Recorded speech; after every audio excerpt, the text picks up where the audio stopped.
I truly knew that if I wanted to impact people, that's what it's all about. How do I impact more people? You've got to build a personal brand. Yeah. And that's what I started doing, was really focusing on building my personal brand so I could increase my influence and ultimately increase my impact. You know, I actually invented the term personal brand. Tell me about this. Before it was a thing. Yeah. Yeah, I just didn't get the credit for it. Oh. Yeah. But seriously, I remember talking about it back in 2011, 2012. Hey, what's your problem? You have business problems? We have business solutions. That's what they say. Well, maybe. Yeah. Life is a fight. It is. In business, every day is a fight. Oh, yeah. So, hey, what's your problem? Yes, as always, thank you, John David Wells, for the big voice intro. A lot of people ask, why don't you do your own intro? Because that's weird. Why would I do my own intro? I've done that before, and it was weird, trust me. Hire out your voice guy for your podcast, i.e. me, most ideally. I can do that, you know. Producing them for your own podcast is what we do at it'syourshow.co. Enough of me, but more about the podcast. This is the What's Your Problem podcast, where we talk to Middle Tennessee business owners and professionals about the one thing. It's always about something that keeps people up at night when they're running a business. It's always something.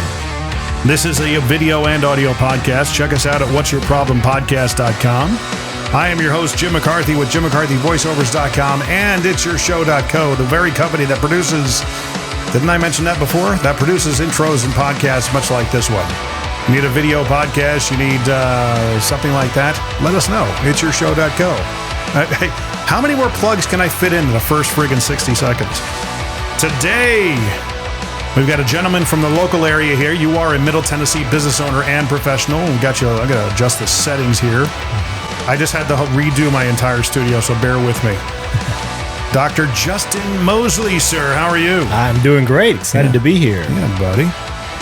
And Dr. Moseley is your former chiropractor.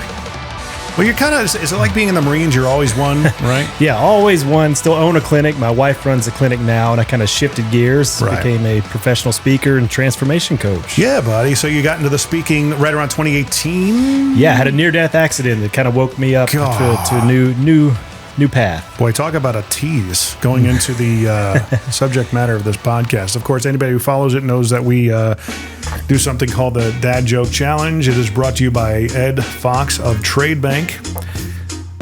Justin, if you have a service-oriented business like you have, you're not really big into products and stuff like that, you can actually trade them using Trade Bank. Wow. And so if things get a little slow and you want to tap into an alternative economy with Trade Bank, it's one heck of a way to do it. I'm actually a member, and you can actually tap into a whole nother network of businesses that do the same thing.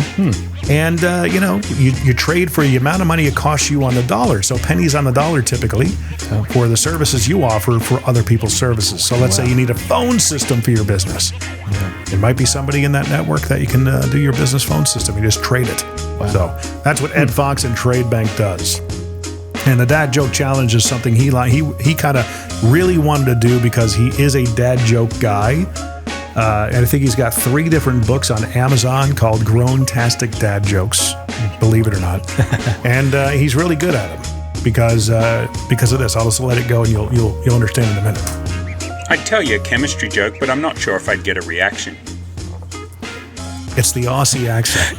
That's right. That's what makes him different. It makes it, yep. Right. That's joke number 1. All right. Yeah. So the challenge is you can laugh, you can cry, you can moan, make comments, please. And it's really not a challenge. We're not keeping score, but, we're just having fun with it. All right. I was driving by the grocery store and somebody threw a jar of mayonnaise at me. I was like, what the hell, man? That was pretty good. That was good. You ever see those guys like on TikTok that tell the dad jokes? Yeah, they're hilarious. They're on like a dock or something. Yeah, sitting by the lake. Yeah. Drinking coffee. Mm-hmm. There we go. My wife said if I didn't stop singing monkey songs, she was going to leave me. I didn't think she was serious, but then I saw her face. Monkey songs. The monkeys. Okay, the monkeys, like the band. I was thinking actual animals. All right, number 4. What's the best time to go to the dentist? Before tooth hurdy? On a tooth day? That one was grown-tastic. That's like, we're really scratching the bottom of the barrel there, Ed. Here we go. Last one, I promise. I just started a business building yachts in my attic. Sales are going through the roof. Oh. This is the point where Dr. Justin's going, what have I gotten myself into? There you go. The Dad Joke Challenge brought to you by Trade Bank of Nashville. All the everything's in the description as far as contact and all that fun stuff, the links that you need. It's something definitely worthwhile to look into. Trade Bank of Nashville and Mr. Edward Fox. And here we go. So you mentioned before getting into it that you built your business up until you had a life-changing event. Mm-hmm. Tell me about how and why you got into doing what you're doing. How'd you get into chiropractic? Yeah, so I got into chiropractic. I went to undergrad at MTSU to do video production. Really? So my dad's a video producer. I grew up around it here in Nashville. Loved it. But then I became a personal trainer in college, and I really liked helping people. And my roommate at the time was going to chiropractic school, and just kind of shifted gears. I was like, hey, I like helping people, and this is just a way.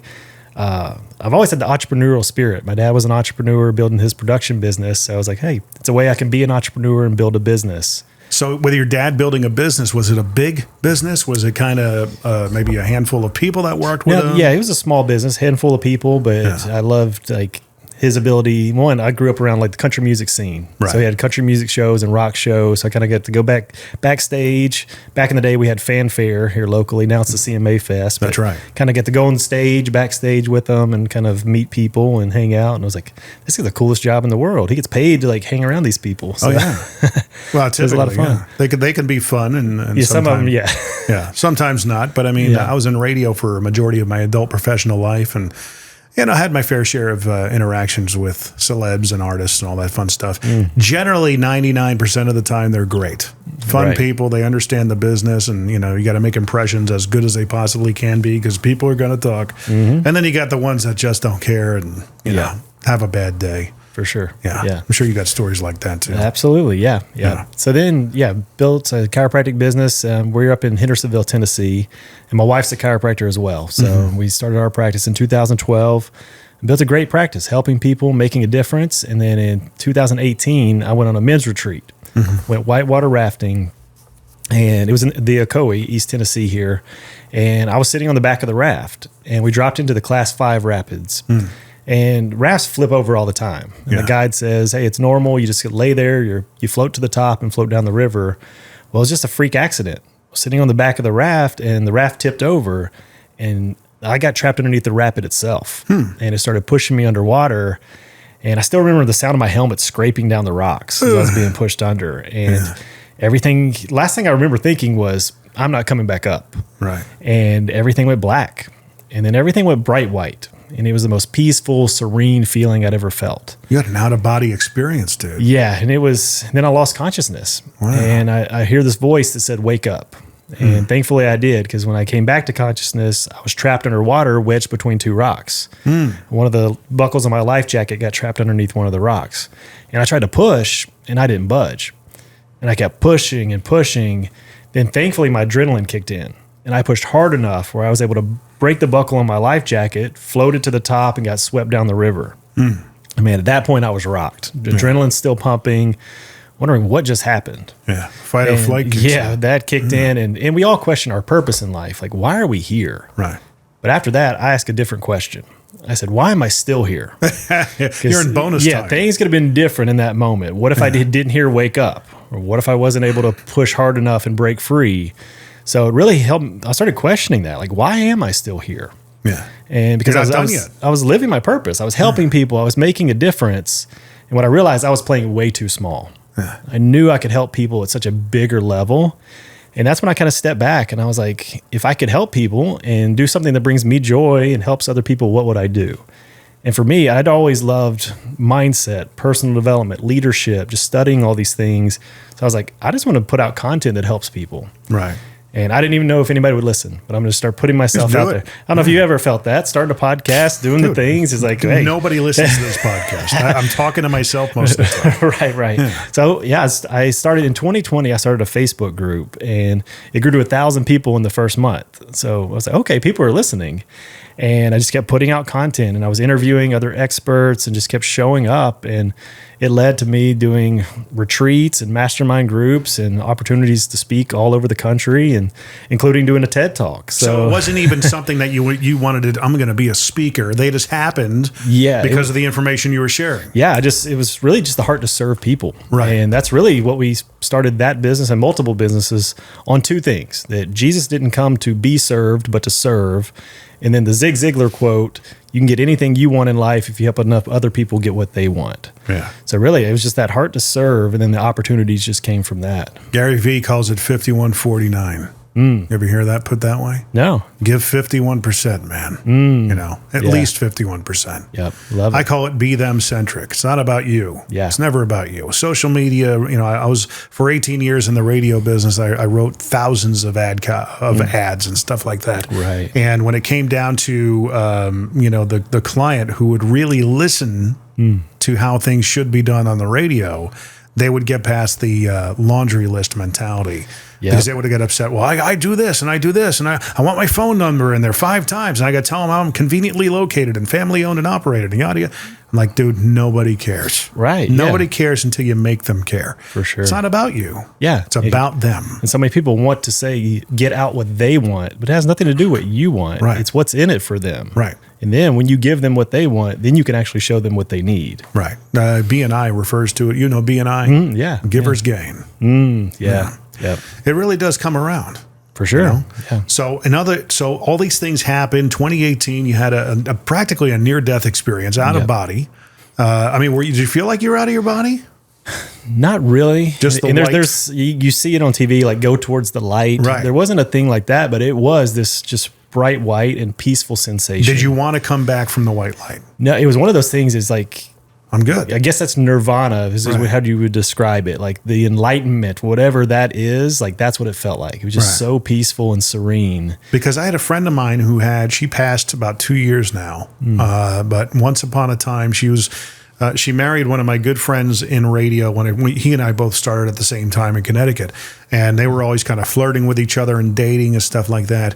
And she had problems with Crohn's disease, and she told me this story one time. She ended up moving down to Nashville from Connecticut as well, and she said, there was one time where I had to be rushed to the ER, and at one point I was above my body. And I saw them working on me, trying to revive me. And I went to this white area, and I felt so at peace. I felt like a warmth and just a love like I've never experienced. I'm tearing up just talking about it.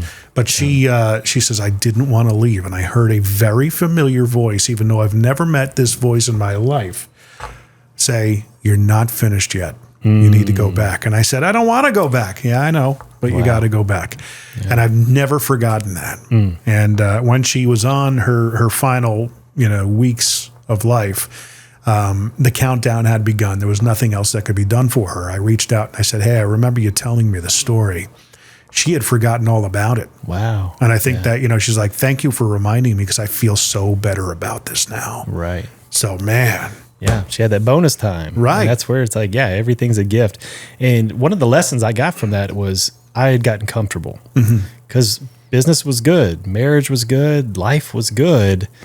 And then when that happened, it realized, man, but I'm not living up to my full potential. And I knew if I truly wanted to step into the calling that was on my life, I needed to exchange my comfort for my calling. Right. And that's became my message for others too, because a lot of times we get stuck in our own comfort zone when we can do more and help more. But did you have like an actual number that you put on that in terms of what was the definitive goal of your calling? Was it just amplification of what you were doing, or I want to help X amount of people? What was define your calling? What was it? It's funny because and I even posted it on Facebook back then because it was on my heart. I was like, I want to positively influence 1 million people. Okay. And then I got connected to, I ran a summit and I interviewed David Meltzer. Yeah. So David, and the movie Jerry Maguire was based off his sports agency that he was the CEO of. Really? Yeah. I had no idea. So he's the CEO of that Lee Steinberg or whatever. Yeah. The guy who was, he did the talking heads in the movie, I think, right? Yeah. So I interviewed him and then he had a vision of helping 1 billion people. Right. And I was like, wow, I'm still thinking way too small. Right. But at this point, it is just amplification. And that's what it came down to is I truly knew that if I wanted to impact people, that's what it's all about. How do I impact more people? You've got to build a personal brand. Yeah. And that's what I started doing, was really focusing on building my personal brand so I could increase my influence and ultimately increase my impact. You know, I actually invented the term personal brand. Tell me about this. Before it was a thing. Yeah. Yeah, I just didn't get the credit for it. Oh. Yeah. But seriously, I remember talking about it back in 2011, 2012. Really? I said, because I was in B&I, and it dawned on me, I said, you know, it doesn't matter the brand, and this is what I talk about in podcasts when I consult with people. This is called a rabbit hole, and we're going off on a tangent right now. And I understand that's what we're doing. But when I was in B&I got into it in 2010, 2011. It dawned on me, because I was such a huge fan of corporate branding from, I don't know, late 90s up until that point, that it dawned on me that in the ecosystem of a B&I chapter, I couldn't care less who you represented. I care about you, about the person that was representing the brand. Right. And you actually got the name of the person got aligned with the category they represented much quicker. Yeah. So like, an Alex Jerkins, who's just an amazing CPA. I don't think of his company. I can't even think of his company right now. But all the people in my B&I, I know their names to categories, right? And I'm like, and at that time I said, you know what? This is almost like a personal brand. Yeah. And I nobody knows it, but I invented the That's term. Awesome. Yeah. Yeah. And that's the thing. We all have a personal brand. We really do. Are you being intentional with what your brand is? Yeah. Because we know, especially like B&I, your reputation is important. Yeah. But nowadays, your online presence, the content you put out, is a digitization of your reputation. And how well you communicate that. Absolutely. Yeah. And it's with me, my personal brand on Facebook, like everywhere, seems to just get crickets. Maybe it's because I'm just an old fat guy, but it's something that plays into it. People judge a book by its cover, and I understand that until the stuff you're saying actually makes an impact. Yeah, at some point. And that's good that you brought that up too, because a lot of people think, well, I only got 20 views on this or 100 views on that. I just spoke at a conference down in Atlanta, and there was about 300 people there. Yeah. But there was a lot of energy and effort. I had to fly down there, actually spoke there, and then drove back and officiated a wedding here in Nashville. Nice. But there was a lot going on versus nowadays you can just pick up your phone and do a video, and 300 people can see it right there. And sometimes it's the 25 views, and the 25 views, those views just add up. Those are people actually seeing your stuff. So I think some people get caught up like, oh, this didn't go viral, or it didn't get thousands of views. And sometimes it's the 20 views of the loyal people watching your stuff that you're actually impacting them every single day. There's also, stripes that come along with it. And I'm probably still in the infancy of being able to talk about business because I'm still building my business right now. Yeah. We're always in a process of building our business. There are those who have been doing it since their 20s who have a lot more runway behind them, and the plane is, has done rollback, and it's lifted off the runway, and they're a lot farther down than most other people. I feel like I'm still halfway down the runway, but there are some business concepts I can talk about with expertise. Yeah. Whether or not people take me seriously is another thing, because my stripes are still being developed at this point. There's also that concept going on. Right.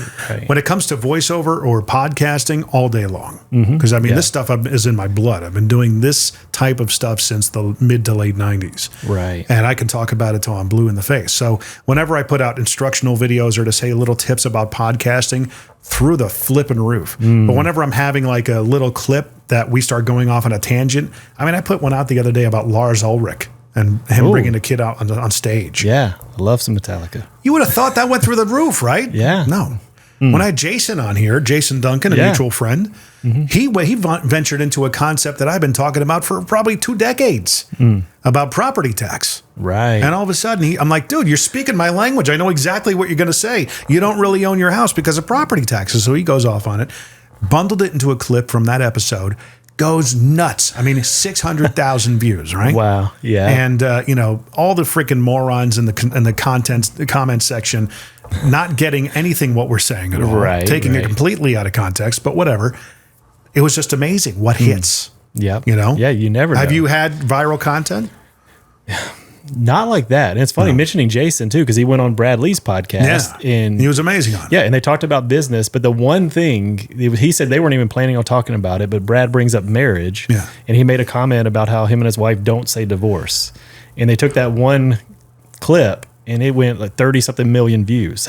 So you never know what piece of what you're going to say is going to resonate with people. Right. But well, I mean, in Brad's case, just getting back to the whole, you know, let's think about the recipe and the ingredients it takes behind a personal brand. For Brad, first and foremost, he looks like a badass. That's true. He's a good looking dude. You know, he's in his early 50s. He's still got all his hair from what we can tell, right? Yep. I've been up close to him. He is what you see is what you get. Right, for sure. He is truly that way. Yep. So he's kind of leading that movement. And he shoots from the hip.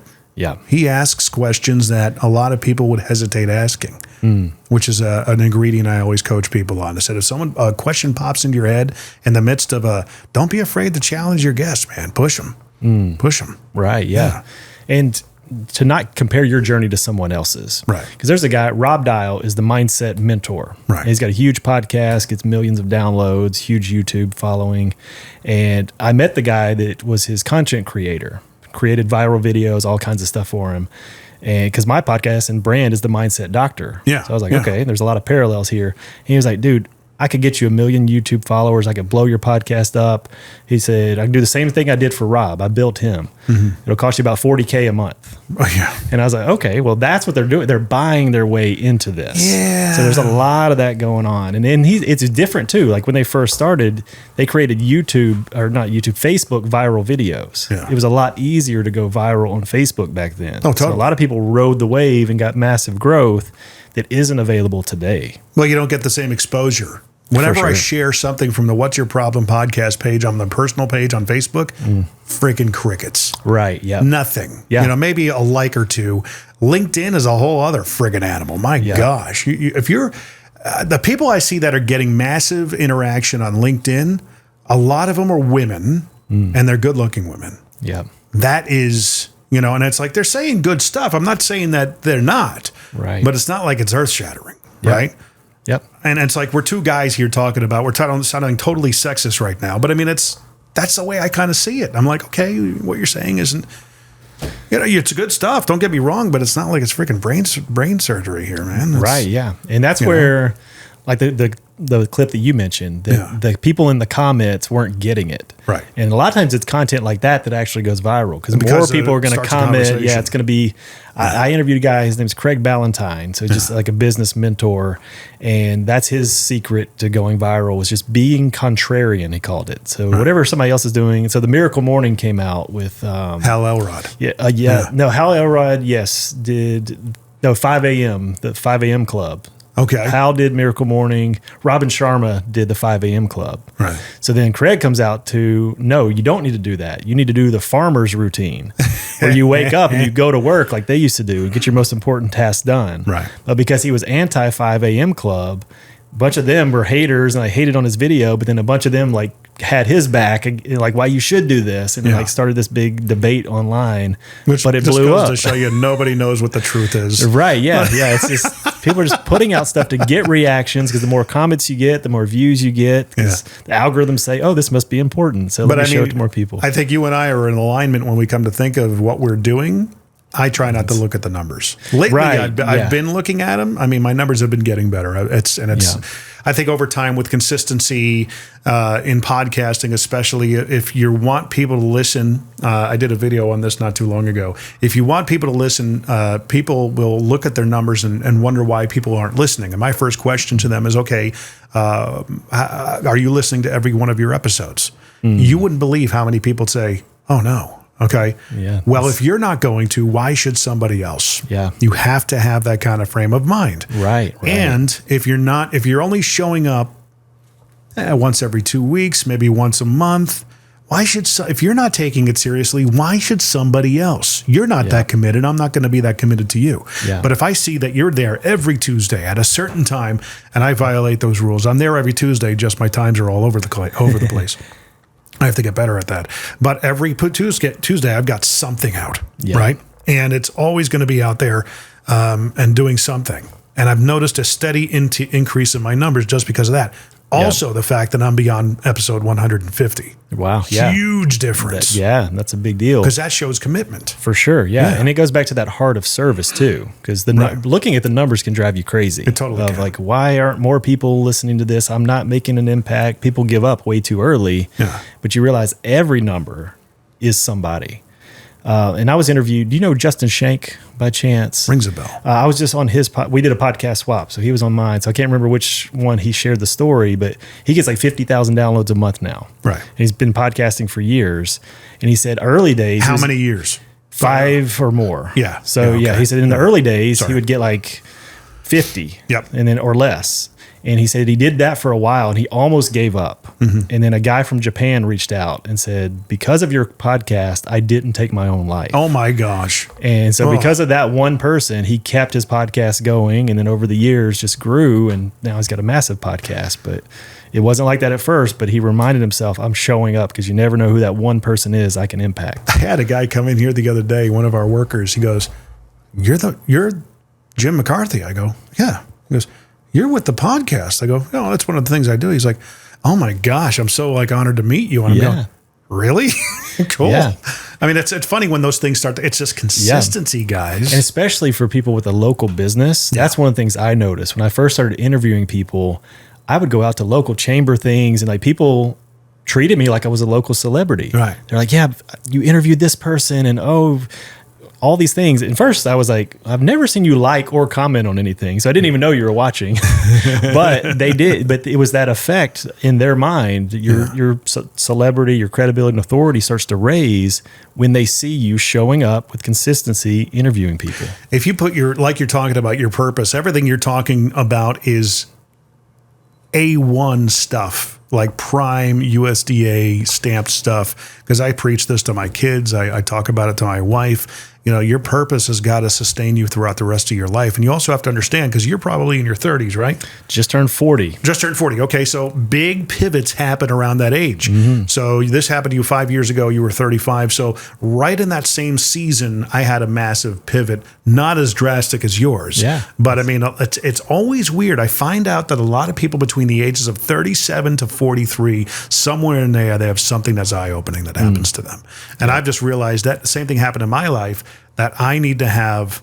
I don't want to retire. Retirement is death. Means that, you know, you have no purpose anymore. Right. You know, once you have no purpose, you have no reason to stay alive. Yep. So what is how you define that?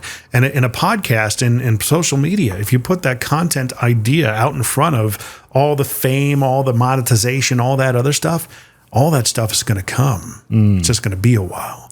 Right. But if you put all that in front of it, it's going to be tough. It's a tough role. I've seen it over and over and over again. Yeah. Yeah. And speaking of retiring, you see people all the time, they hit retirement and then they lose their health and because they lose their purpose. Right. They're no longer active and doing the things that bring them life. Yeah. So they get closer to death a lot sooner. So is your dad still around? Yes, Dad's still around. Yep. Still doing video production. Nice. Still doing his thing there. So yeah. So he's still doing that kind of thing and he's probably in his 60s. Yeah. So mid to late 60s. Okay. Beautiful. And he'll probably keep doing that till he's in those 90s. Yeah, yeah, he's loving it. My father-in-law does the same kind of thing. He just turned 80 in June. Wow. And he still shows up every day to work, man. Yep. He owns the business.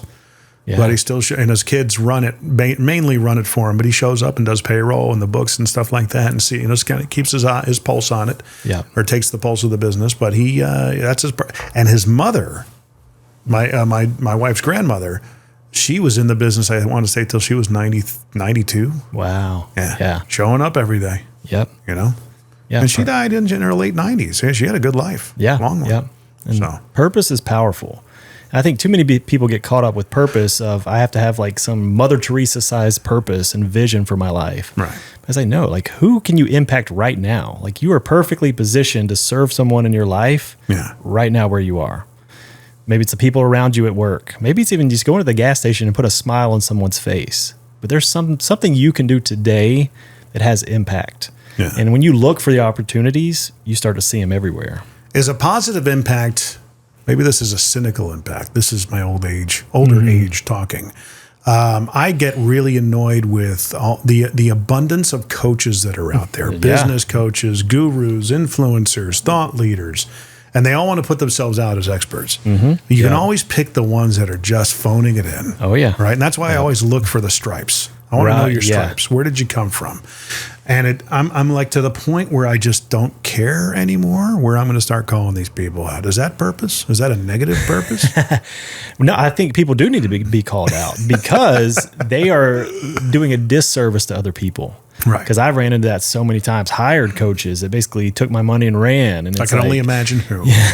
And that's the thing. There's so much of that out there that just brings negativity into the world. Yeah. So it's like they need to be called out, one, so they can actually show up better themselves and earn their stripes so they can actually give back to others. But here's the thing is, like, even if you start sort of calling them out, you are labeled as a hater or a troll. And it's like, that's the get out of jail free card for most people like that. And like, no, I'm calling you out on something that I know a lot of people are thinking the exact same thing. For example, there's somebody here locally who claims that he owns a jet.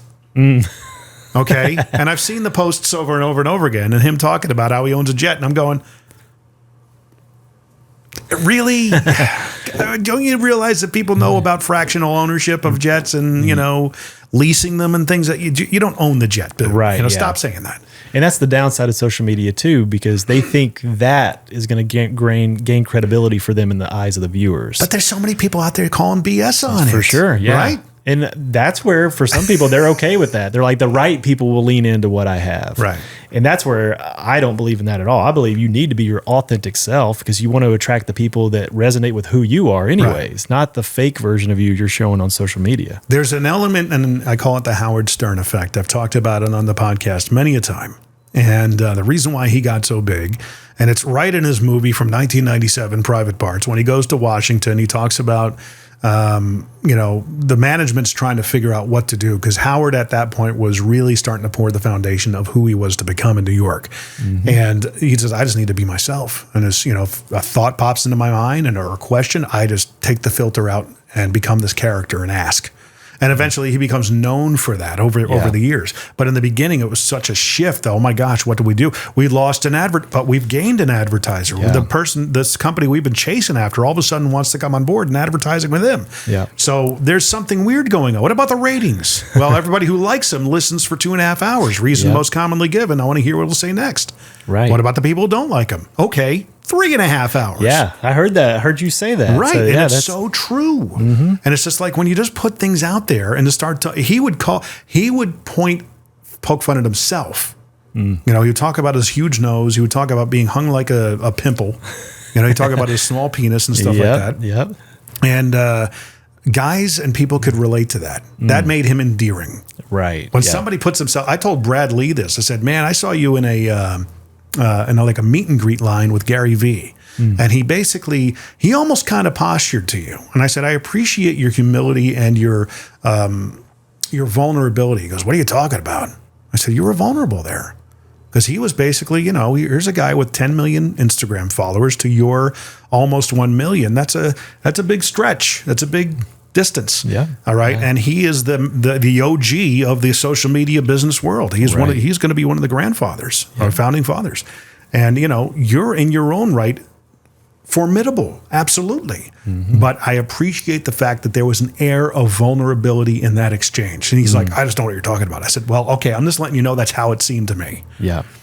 I appreciate that. For sure. Yeah. Because you're a freaking baller, dude. Yeah. And that is the realness of Brad Lee too, that you get the same person, whether it's in the line with Gary Vee, if it's on his podcast, or if you're sitting there having a cigar with him. Right. Brad Lee is Brad Lee. He really is. Yeah. And I've seen him interact with his wife. I've seen him, you know, at his house here in Brentwood and, you know, helped him out with his studio and stuff like that. He's a solid dude. Yeah. You know, it's like he's sitting there trying to put one of the office chairs together and he's struggling. I said, give me the tools and I'll freaking help you. And it's like, Yeah. And people love that. Back to what you were saying. There's so many fake people out there. I just got a testimonial video from a client, and that's one of the things she said in there. She was like, you were the same person that I saw on social media before as you are on our calls, whether it's our group calls or one-on-one with me, you're the exact same person. And outside looking in, I'd never thought about that. Yeah. But it's so true. People resonate. They want a real person to show up because it's a world of fake people out there on social media. I will say that I guess I have two different personalities. There's a character that comes on when the mic pops on. And I believe in that too. So for me, like I have an avatar of the mindset doctor. Avatar. There is a version of me that shows up as my best self. Right. Because there's times me, Justin in the natural, is exhausted, dead tired. I'm introverted by nature. I'd rather be by myself reading a book. But I'm going to channel the inner mindset doctor when I'm on a podcast, when I'm shooting videos, because I know people need me to show up as the best version of myself so I can impact more people. Now, I'd imagine the mindset doctor thing, you must have a good mindset from the get-go. Sounds like your dad poured into you. No, it actually came from Really? Back in 2006. I was in grad school and I was just this young kid dreaming of being successful. And I reached out to a mentor and I was like, what do I need to do now to be successful? And back then I struggled with self-confidence and all the things. And he said, if you want to be successful, you got to work on yourself. And at first I was like, that's it? I thought he was going to give me some sage business advice. But I was like, you know what? I've got nothing to lose. I'm going to dive into this. Mm-hmm. So I started reading books like Think and Grow Rich, Awaken the Giant Within with Tony Robbins. Good stuff. I went to the library and got Get the Edge program from Tony Robbins on cassette tapes. Went back to my apartment, dubbed the tapes, which a lot of people listening probably don't even know what dubbing a tape is. Right. But listened to that stuff over and over. And I started reading 100 books a year. Mindset, leadership, personal development, sales, business. Because I didn't just want to know about those things. I wanted them to become a part of me. Right. Because I got introduced to Jim Rohn through that. And then he told me, if you want more, you've got to become more. Right. So it's like, if I could fill my mind, then that's a way of me becoming more. And then I can have more and I can make a bigger impact. So that's what it came from. All those years, I still have done it to this day, from 2006 to now, reading 100 books a year, just filling my mind up. And when I made that shift into, okay, I'm going to speak, I'm going to put content out, it came from, so a mentor of mine is Rory Vaden. He runs Brand Builders Group here locally. Yeah. So he has a saying, you are most powerfully positioned to serve the person you once were. Right. So for me, it was that young kid that was dreaming of being successful, that needed to be poured into. That's who I'm talking to when I show up. Right. That's the content I'm putting out. For somebody like that who wants to put in the work to become better, to help more people, make a bigger impact, that's why I'm showing up. There's an element to that. That's been a huge concept going around. A lot of people saying that. So kudos to Rory. Yeah. You're like, when I started putting out Be Them Centric, and I even have it, I should make more shirts that say hashtag Be Them Centric. It piques their curiosity. What does that mean? Well, it means that it's not about you. Right. Be them centric. Yeah. Be more about them, more about your wife, more about, if most marriages would survive if they understood that it isn't about you. It's about making that other person happy. And guess what? If that other person has the same attitude, you're going to have a hell of a freaking marriage, man. Right. Yeah. And understand that over time things are going to change. You are, as a person, are going to evolve. You're going to just become different. The person you're going to be in 10 years is vastly different than who you are now. Absolutely. And that person's going to want to help you where you are now. For sure. Right? Yeah. And that's the power of it. Like, you are steps ahead of somebody else who is where you were before. Right. So there's lessons you've learned, experiences you've had that you could speak to that person that was where you once were. And for me, like, I had a tremendous fear of public speaking. I almost failed a speech class in college because I had a panic attack during the speech. Right. And it created a story in my head. You could never speak in public. Nah. This isn't for you. You should never do it. And I believed that story for years. Right. So that's one of the ones I had to overcome. And as I've overcame that, now I get to speak all over the world. I realized the fear of public speaking comes from making it about yourself. Right. What am I saying? Are people judging me? The way I sound, the way I look, what I'm wearing? It's all about you. What's the biggest crowd you got up in front of? So far in the room, 5,000. That's pretty good. It's been streamed and things like that. So I don't know total numbers, but like in the room, that's the biggest one so far. You see, in radio, one of the things I would tell people that are doing that, even though when you're face to face with a crowd like that, in radio, it was always the first rule was you're talking to one person. Yeah. Even though you might be talking to 100,000 of them out there that are on a 50,000 watt stick. Yeah. You're talking to one person. Absolutely. Make that one-on-one connection. Yeah. But when you get up there in front of a room like that, oh my gosh, that's overwhelming. Yeah, you start getting in your own head. And then back to Rory, he's a Hall of Fame speaker. And he told me, he said, the fear disappears when the mission to serve is clear. Right. So when you just get clear of you're there to serve them, serve the people. And I like to look at it now. When I go in, I'm not there to speak at people. That's what a lot of speakers do. They have an agenda. I'm here to give you my information. I'm there to speak for people. Like, what can I give them that will be value to their life, to impact? Because you never know. This one thing I say can change the course of the direction of their life. Just like my mentor did years ago in 2006 when he said, work on yourself. And I went all in on that. That was a pivot point in my life. So we all have that chance to be the pivot point for somebody else in their life. It's funny because a lot, like you were talking about how people, if you serve other people, getting up in front of them and talking to them, I would say it's to with them, but you're saying talking for them. I've never actually heard it put that way. I look at the format of a very well architected speech, if you will. Yep. Vaynerchuk comes to mind. Oh yeah. He starts off with a topic setter type of thing, and it's not unlike to radio shows, talk show hosts back in the millennium and stuff. One host comes to mind. His name was Tom Likas. He was out of L.A.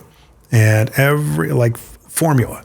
First 15 minutes, he'd set up a topic. And then the next 45, he'd just take phone calls.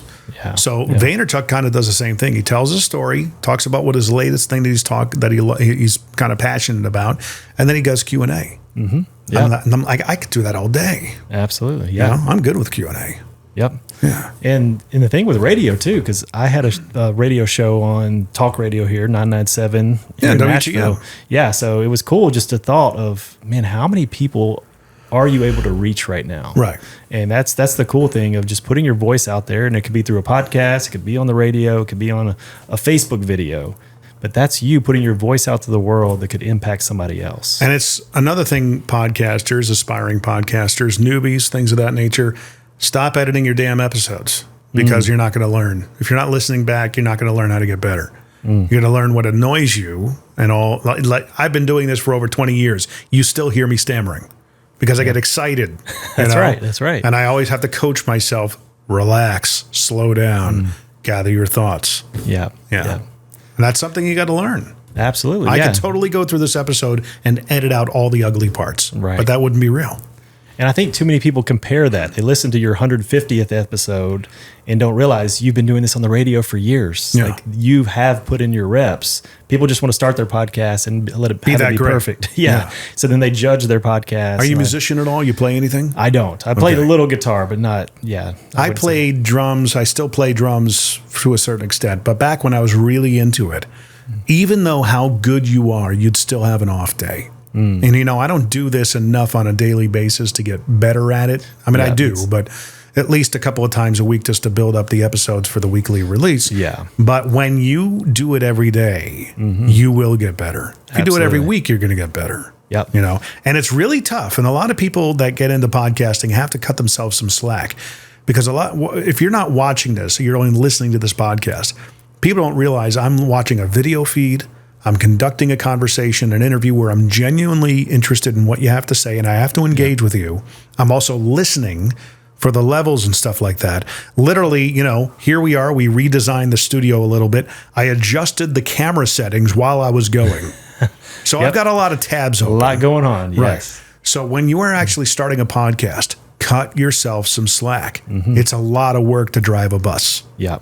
Right. And you said something important. So David Meltzer that I mentioned, he's mentored me and he says, be more interested than interesting. Right. And like you said, being genuinely interested in someone, you ask better questions. Right. And you get better feedback. You get better answers as well. And if sometimes I'll come off like I'm interrupting somebody, which I just did, but that's only because something pops into my head and it's, there's a tangent. Let's explore this a little bit. Yeah. Like even when you had your life-changing event, you mentioned the helmet scraping on the bottom of the rocks, and I almost popped in with, well, imagine if you didn't have the helmet on. Oh my gosh. Yeah.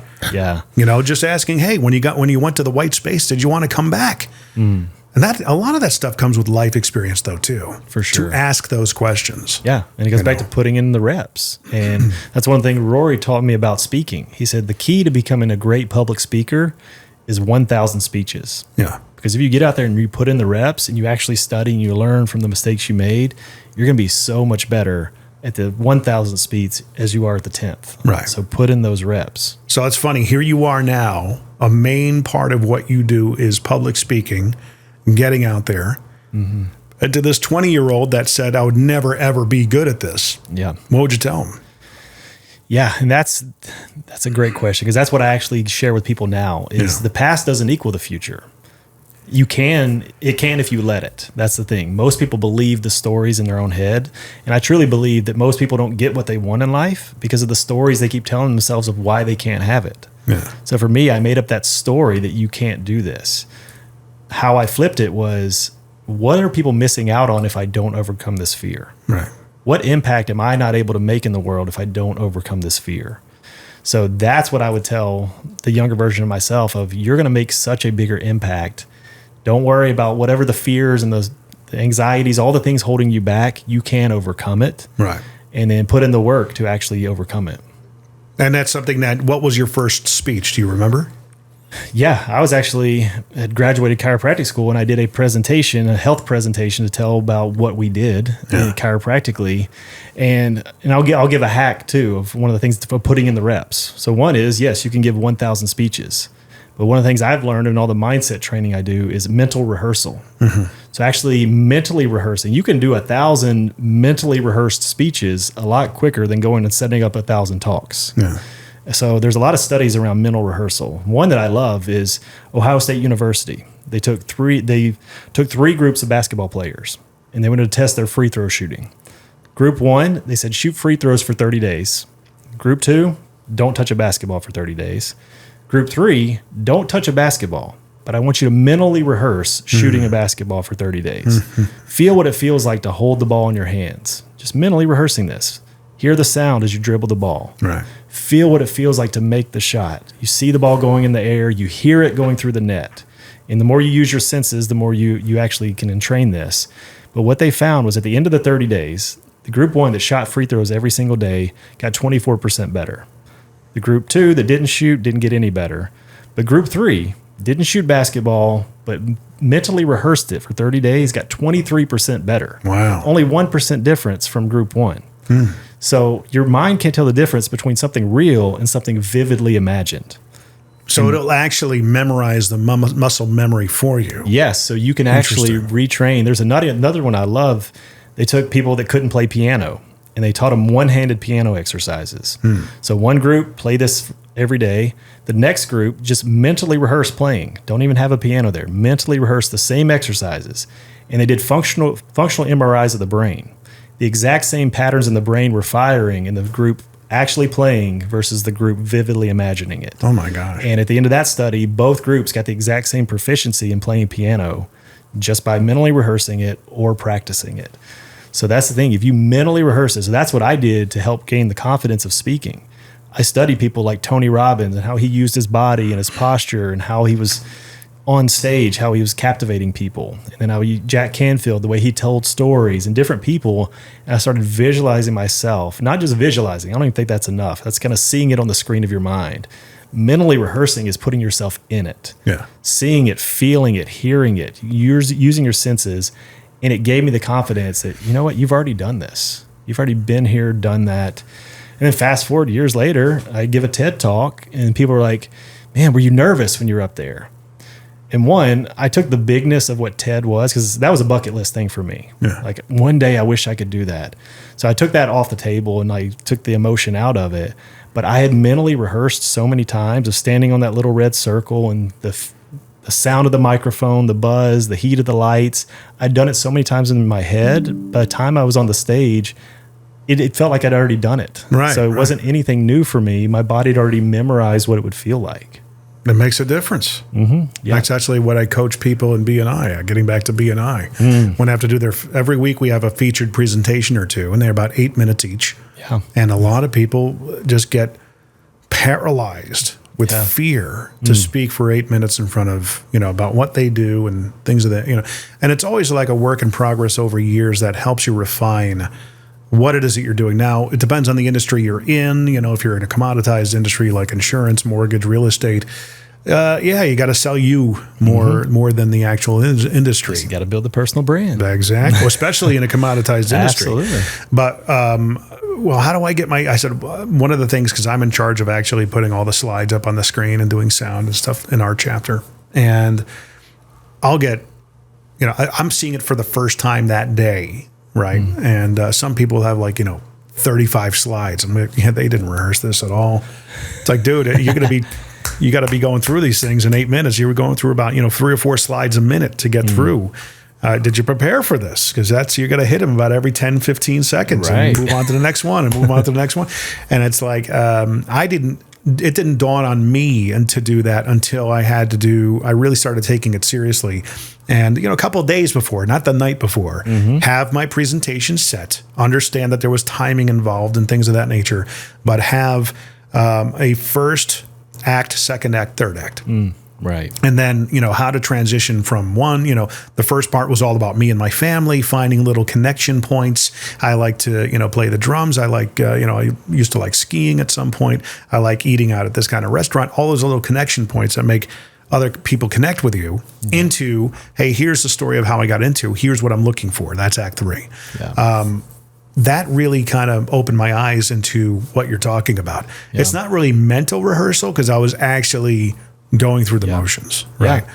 And voiceover, I coach people on reading a script as if you're timing it. And it's the whisper technique, I call it. So, okay, if you're going to go through a script, if you want to find all your little intonations, your inflection points, your beats, how you want to say certain things, use the whisper technique.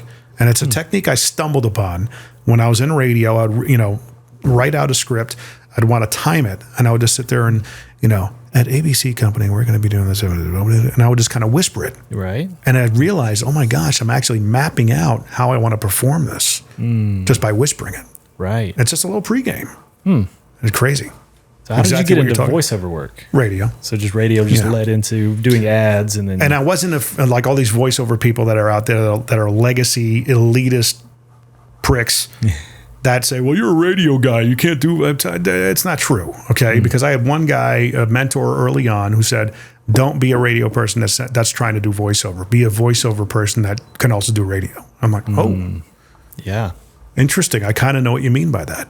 Yeah. Well, I know more this about is performing it. your show, so I want to flip the script here. Sure, go ahead, man. Like, how does somebody find their voice? Because I remember growing up, Sunday. Right. And then you got like the Cardone zone. And how do you know you have a talent to use your voice on something like that? Well, I didn't know that in the beginning. I could show you some of my earlier tapes, and you want to have a cringe fest, that'll happen. Yeah. But I mean, it's like anything else, like you're talking about.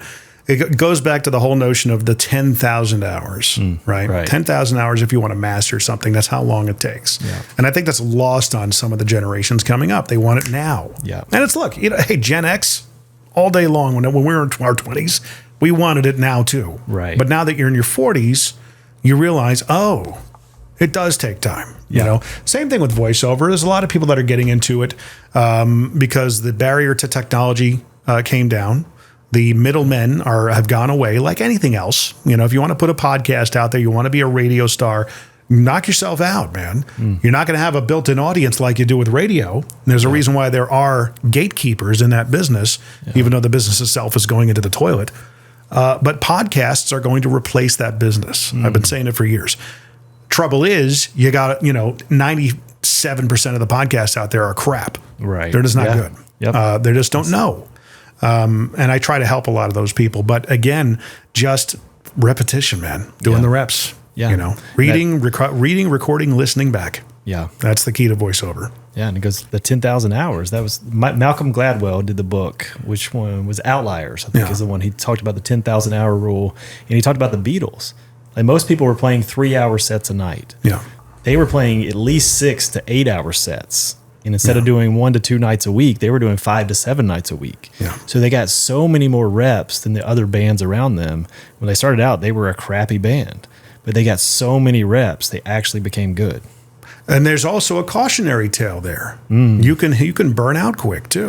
That's very true. Right? Too. There's 2 outcomes to that. You can get better, but you will burn out quicker. Yeah, because you got to give yourself some rest. Right. That's where you got to protect your energy. Yeah, right. You got to know what is your limit. And I think that's ultimately why now that you say that, I had no idea. Them ending so prematurely makes sense. Right. Yeah. Yeah. I mean, and you see that a lot. And I do think there's a fine line of, I want to deliver, but even something you love can become a prison for you. Oh, totally. If you're burning the candles at both ends, not filling yourself back up, it'll take it out of you. You really do have to remind yourself when you're like voiceover.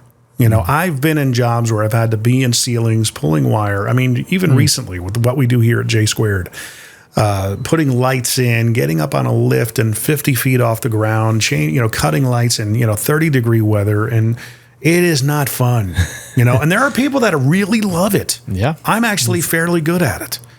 But when I did it in my 20s, I was like, this is pure hell. I want to do anything but this. Right. And I got into radio, which fed my beast for, nearly 20 years. Even getting into when I have to go and read after doing a full day of doing what I do here, in order to get a cleaner sound, because the room is not exactly treated the best way, I go to my studio in my house, which is nice. But dude, it's a chore to read stuff. Right. Yeah. And I got to remind myself, I could be digging ditches. That's exactly right. I remember what that was like. Yeah. And you have to do a lot of those things to be able to do what you love. Right. So I'm curious, with all those things, what's the most favorite part of what you do? My most favorite? Oh, man. That's a good question. That's like asking me, what do you want to do when you're in your 50s? I have so many things I want to do. I just can't land on one. My most favorite is just I get up every day loving what I do. That was something I learned early on when I was in the electrical field. And I am a huge proponent of the trades. Don't get me wrong. It just wasn't my thing. I could still get out there and handle a set of Klein tools like anybody. Yeah. I'm not as good as people that have been doing it for 20 years, but I know I'm dangerous enough. But my brother once told me, if you get up every day wondering why you have to do what you're about to do all day again, you're in the wrong thing. That's good. And it stuck with me. So I guess I wake up with that gratitude of I get to do what I do. Yeah, it's not sexy all the time, but good 70% of it is pretty sexy. Yeah. I like getting in front. I like doing these types of things. This is my favorite part. If I were to answer that question, actually doing my podcast is fun. It's a lot of fun. Yeah. And there's different layers to that too, because one, you just get to connect with cool people. You get to meet because you do a podcast, and I'm going to have you on my podcast as well. So it's like you get to meet cool people you never would have met. And then I got to meet Nick Hyder, then I met Jim Gray, who knows you through podcasting. Yeah. It's like there's a whole world of people that you're open to just connecting through a podcast. Absolutely.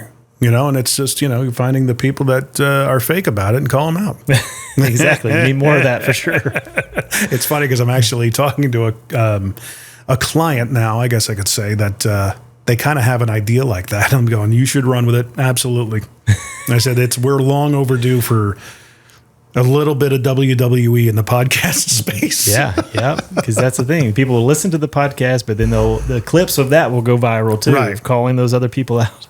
I'm like, people even in the convention space, all these different, growth cons, things of that nature that we're so saturated with these things.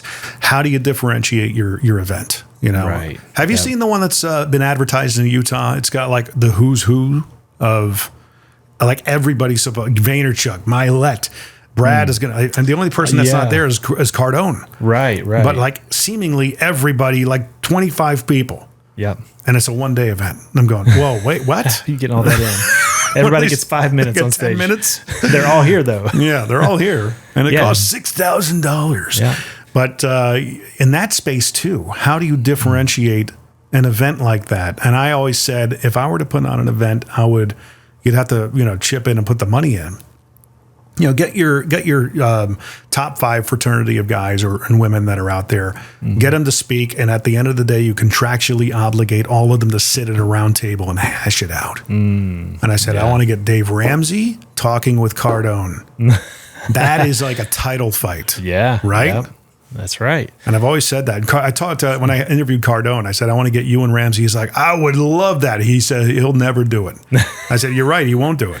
Yeah. But here's the thing. If he did agree to it, he says, and I'm not saying I would get up there and try and beat him up. There's probably stuff I could learn from him. And he says, and he admitted it. Yeah. I said, I appreciate that about you. Yeah, absolutely. You're okay with that, Yeah. So we don't know what we don't know, but Grant's obviously got his way of doing things that he does really well too. And in that space, it's so hard because there's so many of them. Yeah. As a consumer, how do you know which one to go to? They're everywhere. You go with what resonates. Yep. And that's where you try to show up most authentic. Yeah. And studies are now showing the people that show up more authentically have more joy in life. I think at the end of the day, that's what it's all about anyways. And you got to understand that not everyone's going to like you. You know, if I had haters like I did on that video with Jason and I 10 years ago, it would have devastated me. Right. Yeah. I just, your give a damn gets busted. Yep. It really does. Yeah. And you typically go to the person who's speaking the loudest and as spewing the most hatred. You go to their profile and they got nothing going on. Right. Yeah. You almost feel pity for them. Yeah, and that holds too many people back because they're afraid of what people are going to say. Right. Or they get a couple comments and they're like, you know what? It's more comfortable just to not put myself out there than have to listen to that. Right. But go back to what I said earlier. What impact are people missing for you not putting yourself out there? Right. It's worth it to put it out there because you never know who you can impact. And also, if you're somebody out there who is genuine and wants to be authentic, don't comment on somebody, who you perceive and you supplicate to, who you perceive as bigger than you, and try and stroke their ego. Right. If they're saying something that's out of turn or doesn't make sense, challenge them on it. Yep. That's what comments are for. Yep. Now, they may come back and say you're a hater or a troll. Depends on how the tonality of the actual comment. But if you do it in a strategic, intelligent, intellectual way, I did this recently with somebody who said, talked about follow-up and said he was being accused of offending somebody. To which, if I had this person in front of me and they said that to me, I would naturally respond with, okay, what did you say and how did you say it? Right.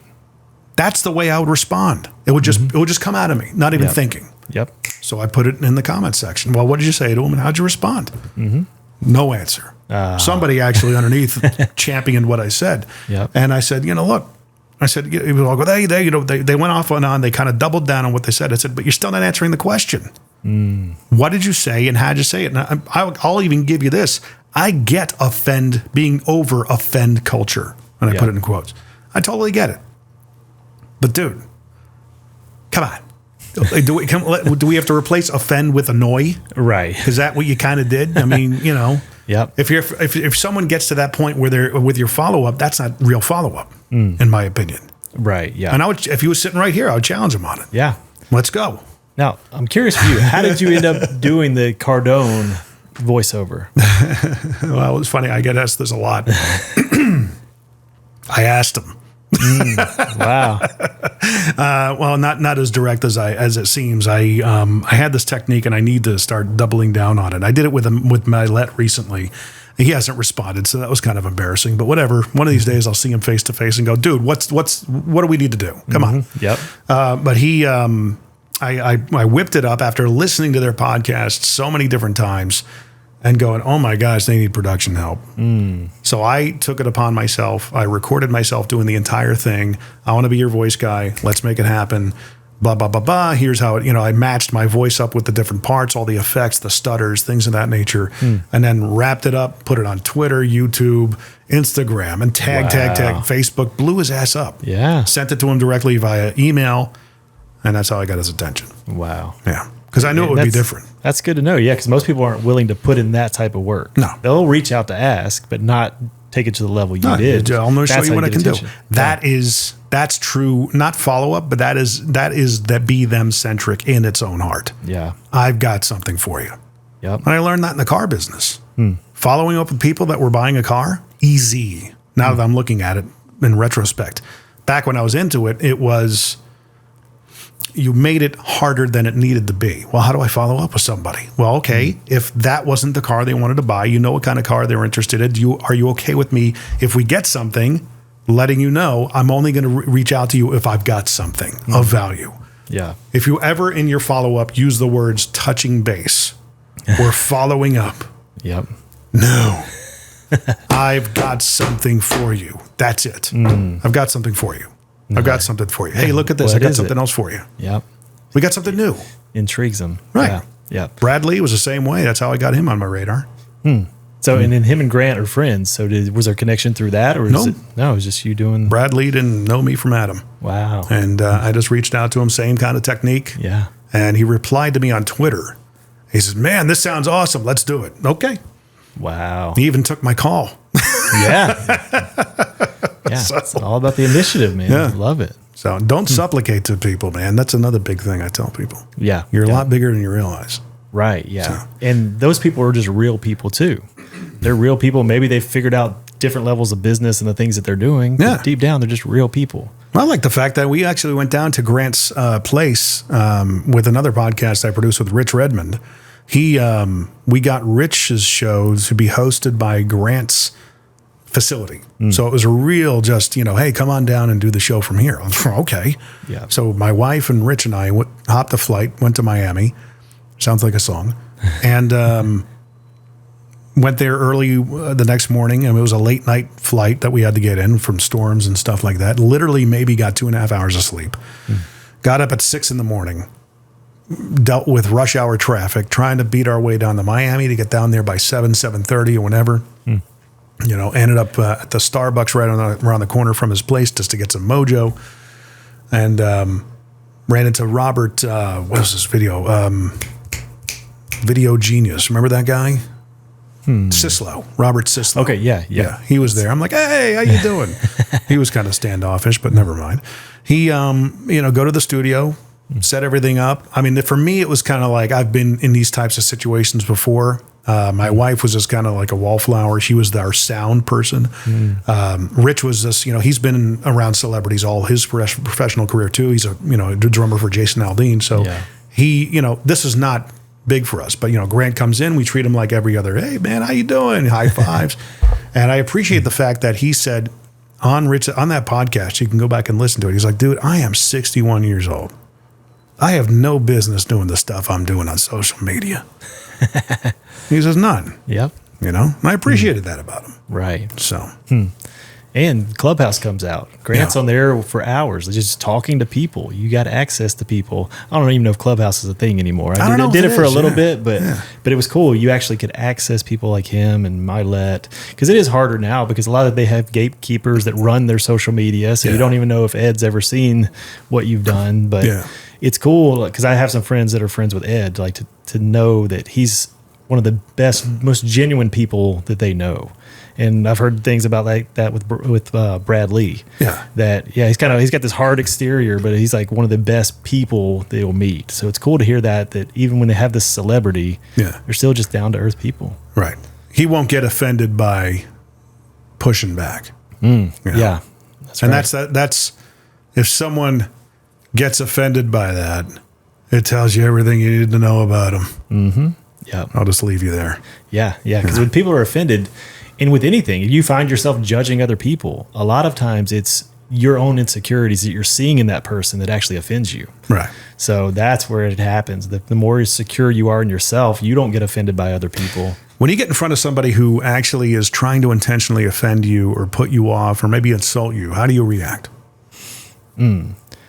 So I believe like nothing has meaning until we give it meaning. Right. So in that kind of situations, a lot of times they're doing that. If I give into that, if I get emotional, irrational, upset about it, they win. Right. Because that's what they're trying to get out of me. They got to you. Yep. Yeah. So it's remembering that, because I'm a competitive person too. It's like, I don't want them to win. Right. So I know they're trying to push my buttons to get me to push back. And if I do that, they win. So that's what I keep in mind is I'm not letting them win. I go with the opposite emotion. Okay. Instead of getting angry or upset, I go, are you okay? Mm-hmm. And when you ask it in that way, my gosh, wind gets right out of the sails. Right. You all right? You okay? What's going on with you? Mm-hmm. Oh, yeah. You see that happen all the time too. Yeah. How do people find and follow you, my friend? Yeah, Instagram at Dr. Justin Moseley, or pretty much any of the social TikTok. I'm not on there much, but mindShiftLinks.com. Links. Free resources there from a baseball technique, which is a mental rehearsal thing you can do before bed, because there's a lot of routines out there. Morning routines. I believe morning routine sets up your day, but an evening routine sets up your life. So I've got a powerful evening routine process you can get there, and life purpose meditation if you're questioning kind of purpose, where you want to go. Lots of free things at mindShiftLinks.com. Just check that out. There you go. Find and follow him right there. We got all of his details in the description. Make sure you do find and follow him. This man is on the rise, and we're going to be hearing more about him as things progress for sure.